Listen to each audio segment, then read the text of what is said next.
आदाब दोस्तों, आप देख रहे हैं हर घर की आवाज़ और मैं इस वक्त आ पहुंचा हूं जयपुर के भाटा बस्ती थाना अंतर्गत 17 नंबर में, जहां 31 जुलाई को चेतन कुमार चौधरी जो आरपीएफ के जवान था, उसके द्वारा 4 लोगों की एएसआई समेत हत्या कर दी गई थी, जिनमें एक शख्स का नाम था असगर शेख, जिनके पास 6 बच्चे या 5 बच्चे हैं, 5 बच्चे हैं, 4 बेटी और 1 बेटा है।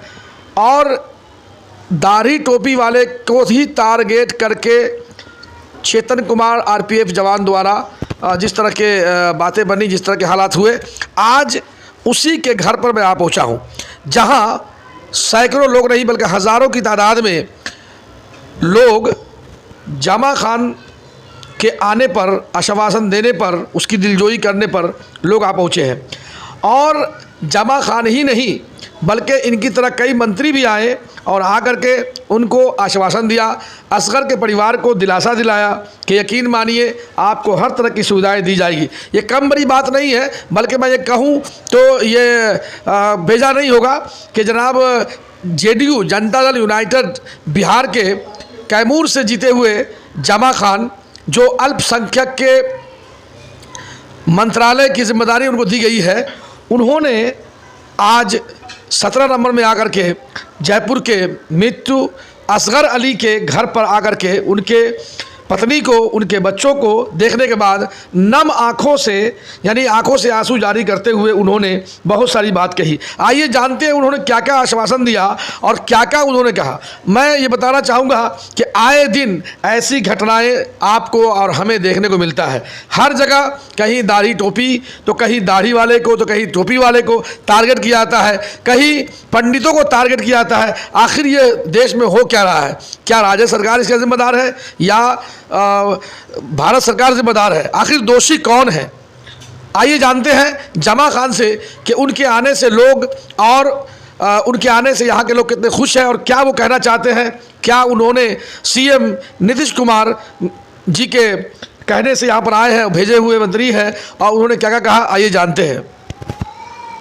आप अल्पसंख्यक कल्याण मंत्रालय की जिम्मेदारी आपको बिहार सरकार ने दी है और आप, बड़ी खुशी की बात है कि आप यहाँ पर आए हैं, लेकिन हम जानना चाहेंगे सर कि जिस तरह के हालात इनके साथ हुआ है, जिस तरह से लोगों ने किया, इसके बारे में क्या कहना चाहेंगे? गलत हुआ है ये, हम नहीं, ये पूरा देश देख रहा है, देश कह रहा है। जो सामुदायिक दिमाग का हो वो अलग बात है। देश के आपको बहुत न्यूज मिला होगा, जो भी अच्छे लोग हैं, किसी भी समाज से बिलोंग करते हैं, उनसे अच्छा इसको नहीं कहेंगे।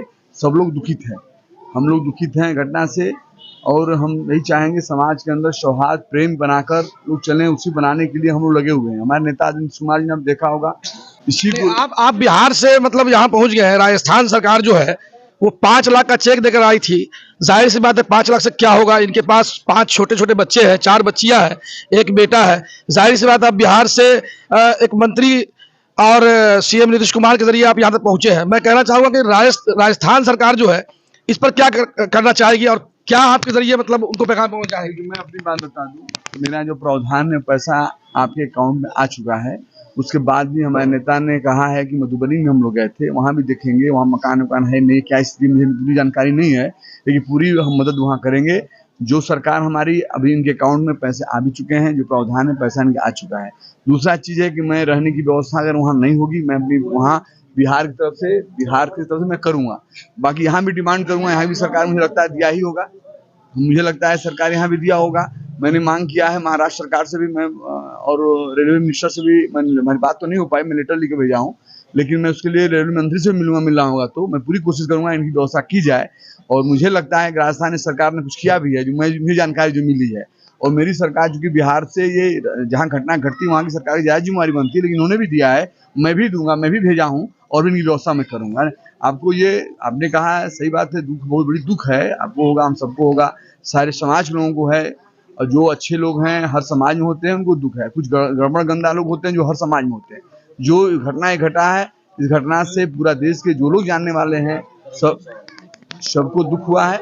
हम लोग उनके साथ खड़े हैं और मैं श्रद्धांजलि व्यक्त करने के लिए हमारे नेता नीतीश कुमार जी ने भेजा, मैं आया हूँ उनके बीच में, मैं हमेशा खड़ा रहूंगा, जो मेरी लाइफ सेवा का मैं सरकार आपसे जानना चाहूंगा कि बिहार में जिस तरह के जो अभी हालात हैं, मिसाल तौर पर जैसे लोग अगर मजदूरी करने के लिए बाहर बाहर जाते हैं, मुंबई दिल्ली हर जाते हैं, आखिर बिहार में कुछ कंपनियां क्यों नहीं बनाई जाती? ये वो तो बात की बात है, आप कह रहे हो तो हम लोग लगे नहीं, ठीक है आपका सवाल, उससे हम लोग लगे हैं। देखिए हमारे नेता नीतीश कुमार जी बारे में अभी जानते होंगे, लगा सभी जानता है, उस काम में विश्वास करते हैं। बिहार के अंदर आपने देखा होगा, आपसे अगर ताल्लुक रहा होगा बिहार से, बिहार में क्या था, बिहार कहाँ चला गया है, आप छिपा हुआ नहीं है। विकास के मामला में या कोई भी मामला में बिहार देखेंगे तो ज्यादातर सौहार्द बनाकर हमारे नेता नीतीश कुमार जी चलते हैं और कोशिश भी करते हैं। इसी का वजह है कि पूरे देश की में उन्होंने भ्रमण भी किया, लोगों को उम्मीद भी जगी है इनसे। और मैं ये कहना चाहूंगा कि हमारे और आपके बीच में और तमाम लोगों के बीच मैसेज आना चाहिए कि हम सौहार्द बनाकर रहें। यही देश का हम लोग का गंगा जमुना का तहजीब रहा है। हमारे बुजुर्गों महापुरुषों ने जो हम लोग उस लायक बनाए हैं, देश की तमाम कुर्बानियां देकर देश को खड़ा किया है, उस सम्मान को लेकर हमको आगे बढ़ना चाहिए। लेकिन कुछ ऐसे लोग, चंद लोग हैं जो हर समाज में पाए जाते हैं, जो घटना घटी है, इससे हम सब लोग, आप सब लोग, हम लोग दुखित हैं। और ऐसा घटना खुदा न करे घटे, और जो घटना घटाता है उसके साथ कार्रवाई की जानी चाहिए और उसकी मांग करते हैं, मांग की। सर आखिरी सवाल ये है धरती पे, राजस्थान पे, और जैसे अपने जयपुर के अंदर ज्यादातर 90% लोग बाहर के हैं, जिसमें बहुत बड़ा तबका बिहार का हो गया, है ना। तो आप राजस्थान की सरकार से इस विषय में क्या कहना चाहोगे, क्योंकि वो इसको दोहरे रवैये से देख रही है कि बिहारी और राजस्थानी, तो बिहारियों का वोट भी लेते हैं, यहाँ पार्षद भी बिहारियों के वोट से बने हुए हैं, एमएलए भी बिहारियों के वोट से बने हुए हैं।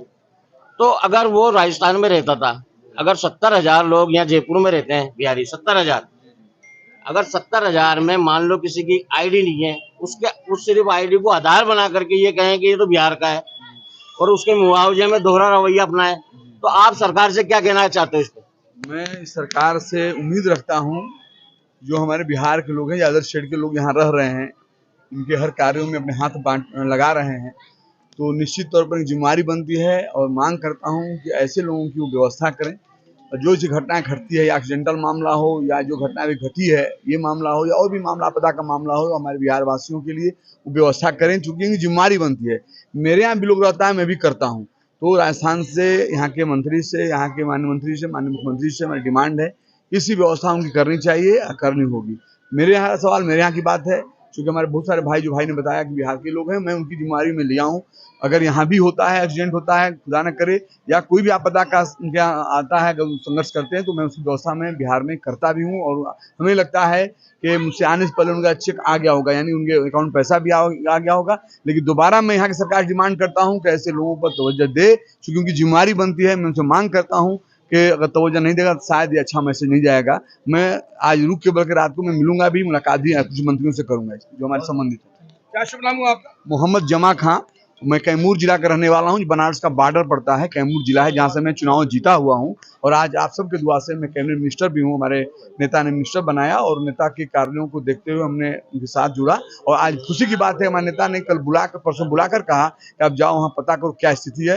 हमारे नेता नीतीश कुमार जी के भेजने पर संवेदना व्यक्त करने आप बीच में आया। ये कुछ हर संभव मदद की जाएगी। और हमने इनको कहा भी, पीड़ित परिवार को, कि हमारे वार्ड के अंदर कहीं ना कहीं इनकी 2 कमरे की बना के मकान देने की व्यवस्था करेंगे। और जो भी हमारे यहाँ से जो भी व्यवस्था होगी, हर संभव मदद करेंगे इस परिवार की, पीड़ित क्या शुभ नाम हुआ आपका? जाहिद निवान, वार्ड नंबर 6 पार्षद। ऐसा है, जब ये घटना हुई थी पूरा शहर दुखित था और आज भी दुखित है। दुखित खाली असगर अली के लिए नहीं है, हम असुरक्षा महसूस कर रहे हैं आज राजस्थान में, कि हमें सुरक्षा नहीं मिल रही। जब देखो, जहाँ देखो, हमारे दाढ़ी और टोपी देख के जो घटना हो रही है हमारे साथ, उसको देख के हम सब में एक ऐसी भावना है कि हमारी सरकार है कौन, हमारी पार्टी है कौन, हमारी हितैषी है कौन। और इसी को लेके 15-20 हजार आदमी इसी प्रकरण में एकत्रित हुआ, आवाज बुलंद की। और जब दूसरे सप्ताह 11 अगस्त को सीएम हाउस कुंज करना था, इस प्रकरण में सीएम हाउस कुंज करना था, तो यहाँ के जयपुर के लोकल जनप्रतिनिधियों ने, सरकार के जो नुमाइंदे, उन्होंने अच्छे मुआवजे की, प्लॉट की और संविदा की नौकरी का आश्वासन दिया। उसके बाद में एक मंत्री जी 5 लाख का चेक लेके आते हैं, 5 लाख का चेक लेके आते हैं। उस चेक के लिए समझाइश की जाती है कि 5 लाख का चेक रखो, कम से कम 20-25 लाख करो, जो इसके 4 बच्ची है, 1 बच्चा है, उसकी पूर्ति हो। सीएम साहब ने कमेंटमेंट करके भी हमारा जो है धरना स्थगित करवाया। उसके बाद बेक किया, उनको पता नहीं क्या कहा, क्या नहीं किया, या उनको एक बड़े वोट बैंक का खतरा है कि अगर इनको ढंग से मुआवजा देते हैं तो बड़ा वोट बैंक हमसे नाराज हो जाएगा। तो हमारे साथ जो ये दोहरा रवैया हो रहा है, मैं आपके इस माध्यम के उससे कह रहा हूँ, अगर ये दोहरी नीति अगर स्पष्ट तौर से सुधारी नहीं गई, सबको साथ लेके बराबर दर्जा नहीं दिया गया, तो आने वाले चुनाव में इस सरकार को, इस गवर्नमेंट को जो अभी वर्तमान में बहुत बड़ा खमियाजा भुगतना। नहीं, राज्य सरकार की आप निंदा कर रहे हैं या सेंट्रल गवर्नमेंट की? पहले राज्य सरकार। अच्छा जमा खान साहब, जैसे 2024 इलेक्शन आ रहा है, जिस तरह से भी हादसा हुआ है, मेरे ख्याल से राज्य में तो फर्क हुआ, सेंट्रल गवर्नमेंट है, सेंट्रल गवर्नमेंट के भारतीय जनता पार्टी, देखिए भारतीय जनता बहुत हो गया आपका। भारतीय बच्चों से मिलने आए हैं, तो आप अपनी बात रखने आए हैं। ठीक। जब बच्चे असगर अली के जामा खान के सामने आए तो उन्होंने अपने आंखों से अपने आंसू को नहीं रोक पाए। इस मौके पर समाज सेवी जनाब पप्पू भाई कुरैशी, जाहिद निर्माण वार्ड संख्या 6 के पार्षद अलीमुद्दीन साहब, सिकंदर भाई, सरफराज भाई, आबिद निर्माण, महमूद हाजी, यूनुस खान, शौकत जी, पुलिस थाना भट्टा बस्ती एएसआई राजेंद्र खंडेलवाल ने अपने आंखों के आंसू को रोक नहीं पाया और उन लोगों ने यही आश्वासन दिलाया कि हम लोग आपके साथ खड़े हैं, भविष्य में जो हम लोगों से मन पड़ेगा हम सरकार से भी मांग करते हैं और आपके साथ हमेशा